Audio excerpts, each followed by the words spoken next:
It was an ordinary afternoon, the kind where the wind plays softly with the leaves outside and the scent of lavender fills the quiet air inside the flower shop.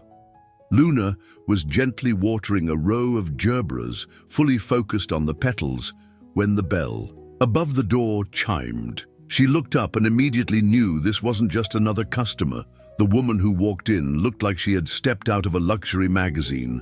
Her blonde hair was styled into a flawless bun. Her beige blazer was tailored to perfection. Her heels made no sound as she moved, but her presence filled the room.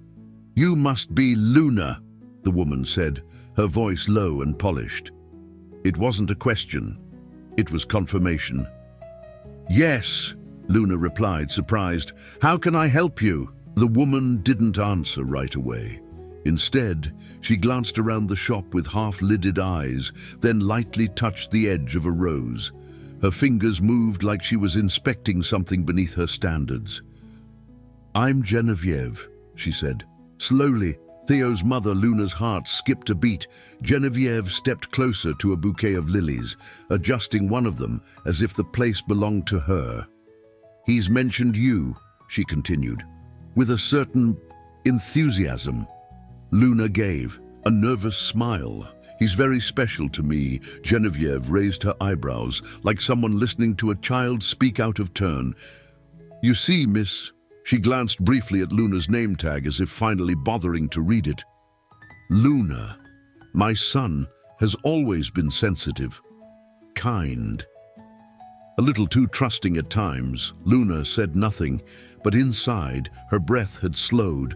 Something told her this moment was not casual. It was a test, a warning, and people like that, Genevieve continued, often get attached to flowers, to dreams, to pretty little ideas.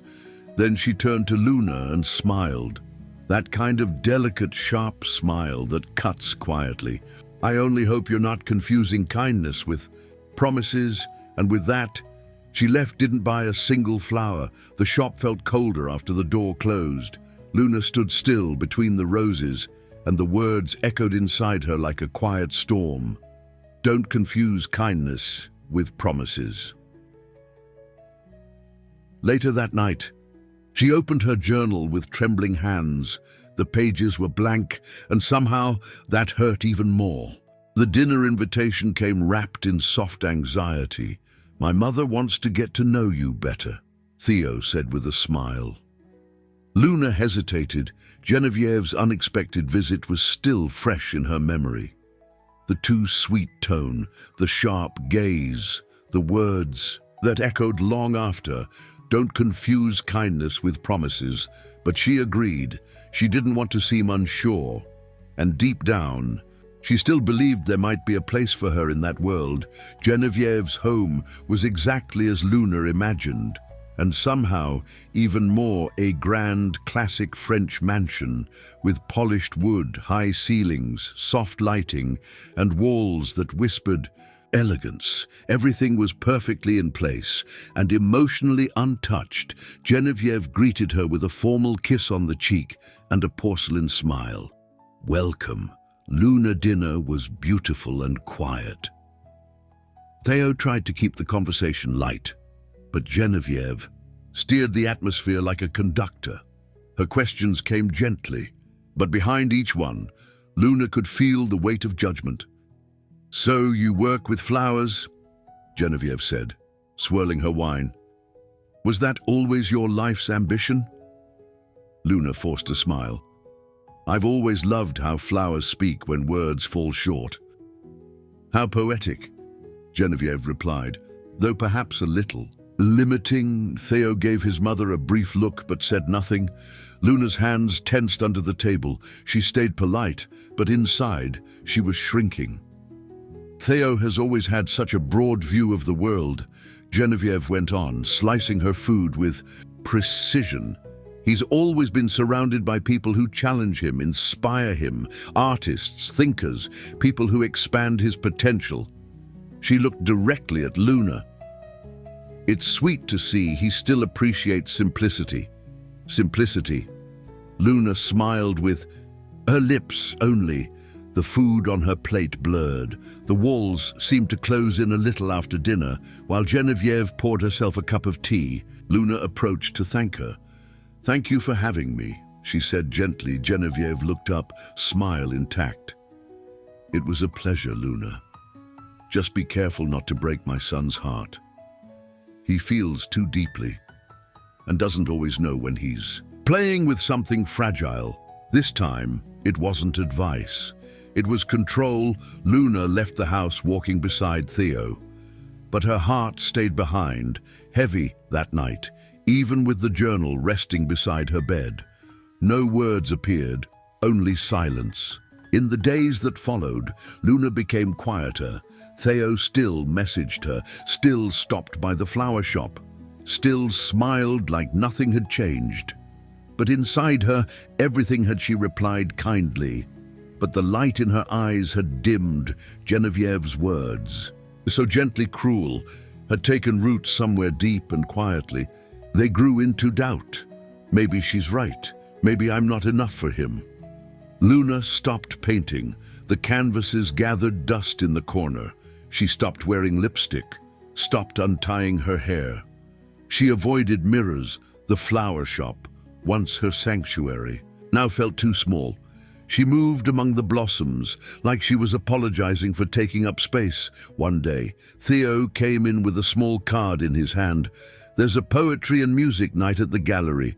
Come with me." Luna smiled, said she'd think about it later. She sent a polite excuse. That evening, she sat on the floor of her room, legs crossed, wrapped in silence. The journal was near, closed, heavy. She stared at it for a long time, then finally opened it. The pages were empty. No lines, no messages, not even a whisper. She felt a deeper silence. Then the kind that settles in when something magical fades. She had muted more than just her voice. She had silenced the part of her that once believed she deserved to be seen. In trying to protect herself, she had erased every color that had just begun to bloom. Théo was sunlight, and she had convinced herself she was too much shadow to stand beside him. That Sunday morning, Luna woke up early. There was a tightness in her chest, a feeling that couldn't stay inside anymore. She sat by the window with a blanket on her lap and a pen in her hand. For the first time in days, she stopped pretending to. "Be strong, Théo," she wrote. "Maybe you'll never read this, but I have to say it. I feel small. Not because of you, but because of everything I've been told I am, or am not. Your mother didn't say much directly, but everything about her presence screamed that I don't belong next to you. And the worst part is, there's a part of me that believes her. I wish I knew how to fight this. I wish I could tell you I'm ready. But sometimes silence feels safer than truth, because truth exposes me, and when I'm exposed, I shatter. I'm sorry if I started something I don't know how to finish. You deserve someone who knows how to stay, someone who doesn't write letters instead of looking you in the eyes." She folded the letter slowly, placed it in her coat pocket and left. She planned to give it to him that afternoon. She just didn't know how the story would end at the square where they always met. She saw Théo from a distance. He was sitting on the stone bench, laughing with a beautiful blonde woman dressed in soft pastels. The woman touched his arm as she spoke, and he smiled back. Luna stopped. Her heart clenched. The letter in her pocket felt like a cruel joke. Now she didn't recognize the woman, but something about the way Théo looked at her, or maybe the way Luna was already feeling, made it feel final. He deserves someone better. She didn't approach. She just turned around and walked away. As she walked, she pulled the letter from her pocket and tore it piece by piece. The wind took the fragments, like it knew the earth didn't need to hold that pain. That night, once again, the journal said nothing. The storm began. In the late afternoon, dark clouds gathered above Saint-Michel-sur-Loire, heavy and low. Rain fell steadily, drenching the cobblestone streets, and inside Luna's small apartment, another kind of storm settled quietly. She sat on the floor, wrapped in a blanket, her arms around her knees, her eyes distant.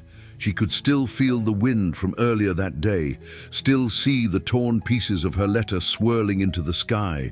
She had acted on impulse, on pain, and now there was nothing to take back. Had Théo really moved on, or had she simply pushed him away? She didn't know. She wasn't sure she wanted to know. The journal remained closed, beside her silent, and for the first time, Luna wondered if she had lost it forever. That strange, invisible presence that had once helped her breathe, needing to move. She opened the high cabinet where she kept old keepsakes, photographs, dried flowers, a broken necklace, and at the very bottom, a yellowed envelope, her name written in delicate, familiar handwriting, for when you don't believe in anything anymore.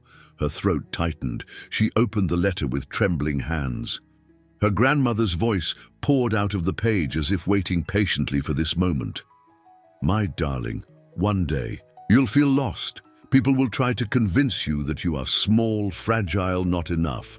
But the world only repeats what you believe. Don't let them plant thorns where flowers should grow. You have a rare heart, and rare hearts scare those who've never truly loved. But don't shape yourself to fit others. Flowers bloom in silence, and you are blooming, even if you can't see it yet. On the days the mirror lies to you, remember, I see you. And you are beautiful as you are. Luna pressed the letter to her chest and cried, this time, without hiding, without shame. It was as if her grandmother had filled the space the journal used to occupy, as if she had always known Luna would need these words one day. That night, Luna didn't paint. She didn't write. She just let herself be. And for the first time in a while, even with the storm raging outside, she fell asleep in peace. The afternoon was cold, with pale skies and nearly bare trees. Luna was sweeping the flower shop floor absent-mindedly, her thoughts still tangled in her grandmother's letter. That's when the doorbell rang. She looked up, and there was Théo. Stood still for a moment. His face was tired, his eyes more serious than usual, but behind them there was softness, something that hadn't left. We need to talk, he said calmly.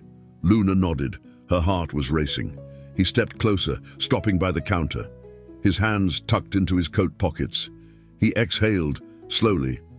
I waited for you, he said. That day at the square, you saw me, I saw you, and still. You walked away. Luna lowered her gaze. I thought... Her voice was barely there. I thought you were with someone else. Théo blinked, confused. Louise. She's my cousin, Luna. The floor seemed to drop beneath her. I tore up the letter, she whispered. I was going to explain everything I tried, but when I saw you with her, something broke inside me. Théo took a deep breath. The tension in his shoulders softened. You sabotage yourself, don't you? She didn't answer. He stepped even closer. His voice was quiet but firm. I'm not with you because I think you're perfect. I'm with you because you're real. Even when you hide, I see you, and I like what I see. Luna's eyes filled with tears, but she didn't look away. I'm afraid I'm not enough. Afraid I'm just a pause in your story. Théo reached out, gently touched her cheek. I don't want someone to fill space. I want someone who turns space into home. Luna closed her eyes, let his touch warm the places Geneviève had tried to freeze. I'm still learning, she whispered, learning to believe in myself, to let myself be loved. I can wait, he said, but you need to choose. Are you going to fight against this or with me? And there, in the soft glow of jasmine and lavender, Luna realized the choice was never about him. It was about her. The flower shop was quiet that morning, glowing with golden sunlight that spilled through the windows. Luna was arranging fresh lavender and white daisies when she heard the bell above the door. She knew who it was before even turning around. The silence, the scent of expensive perfume, the sharp presence that entered before the heels touched the floor. Geneviève. She walked in as if the space belonged to her, as if she were returning to reclaim something. "I've come to say what no one else dares," she said, her voice calm and controlled. Luna turned to face her, her hands still dusted with pollen, but her heart steady. "For the first time, steady, then say it," Luna replied. Genevieve offered. A slight smile. "You think you're strong for surviving my silence? That I might accept you, admire you?" She stepped closer, her eyes cold, her posture perfect. "Théo may be taken with you now, but he'll eventually see you don't belong in his world. And when he does, it'll be too late for you, and too early for him to regret it." Luna listened. Each word came like a blade wrapped in silk, but this time, something inside her didn't bend. She reached into her coat pocket, pulled out her grandmother's letter, folded and worn, like armor made of truth.